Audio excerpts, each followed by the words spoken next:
Magandang araw! Mahilig ba kayong kumain ng mga longganisa, steamed longganisa, hotdog o kahit na anong mga processed foods na may mga preservatives? Siguro dapat ay limitahan na natin ang pagkain ng mga ganon.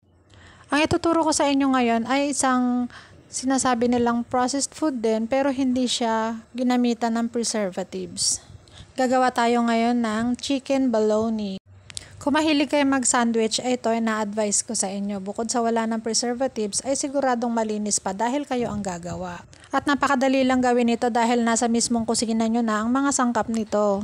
Sa isang kaserola nga ay magdadagdag tayo ng paprika, paminta, asin, at seasoning. At kung nakikita nyo nga ay halos pare-pareho sila ng sukat dahil tigi-tigis ang kutsarita silang lahat. Ang manok nga pala na ginamit ko dito ay 600 grams. Yan, naglagay na rin tayo ng kalahating litrong tubig.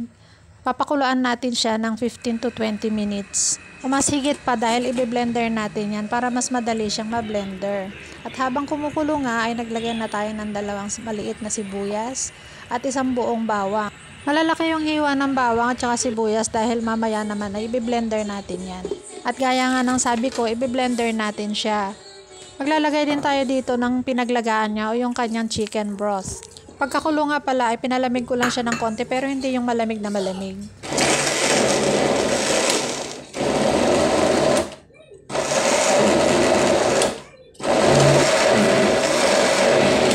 Kailangan kasi ay medyo mainit din dahil mamaya ay maglalagay tayo ng gulaman. Yan, nilagay ko na ulit yung natitirang chicken broth. Kaya nga nang sabi ko, maglalagay tayo dito ng gulaman. Isang pakete yung nilagay natin dyan, yung walang kulay. Yung gulaman na magsisilbing magpapatigas sa ating bologna. Ito nga palang ating ginagawa ay ready to eat na. Patitigasin lang natin sa ref at mamaya pwede na siyang islicein at ipalaman sa tinapay o pang-ulam.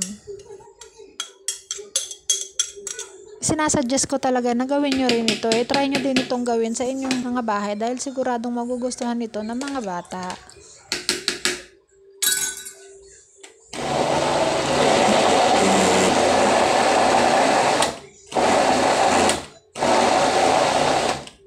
At kung hanggang ngayon nga po ay nanonood pa rin kayo sa aking video, ay pakit share, like, and subscribe na din po sa aking channel. Maraming salamat po.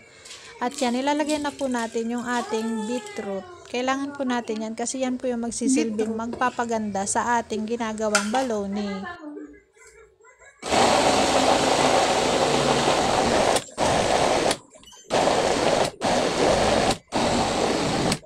Yung beetroot nga po pala ay sobra ko sa aking ginawang salad nitong nakaraang video ko. Lalagay ko na lang po sa description yung link ng aking nakaraang video ng beetroot. Pagka blender nga ay sinalin ko na siya sa bilog na lalagyan. Kahit na anong bilog na lalagyan ay pwede nyo gamitin. Pwede rin kayong gumamit ng mga bote ng soft drinks o kahit na anong mineral water. Basta diretso lang siya. Huwag po kayong mag-alala dahil hindi po yan maninikit dahil gaya nga ng gulaman ay madali lang siyang tanggalin. Pero kung nagdududa naman kayo, ay pwede naman ninyong pahiran ng oil yung kanyang paligid para hindi nga manikit. At pagkatapos nga nating ilagay sa lalagyan, ay pwede na natin siyang palamigin at ilalagay natin siya sa ref mamaya at magtatagal siya ng hanggang 6 hours o mas higit pa para mas maganda siyang slice. Kahit na anong lalagyan, ay pwede naman po ninyong gamitin. Kailangan lang ay yung makinis talaga yung paligid niya para maganda naman siya pagka nilabas mo at para madali lang siyang lumabas. Maraming salamat po sa panonood. Bye-bye!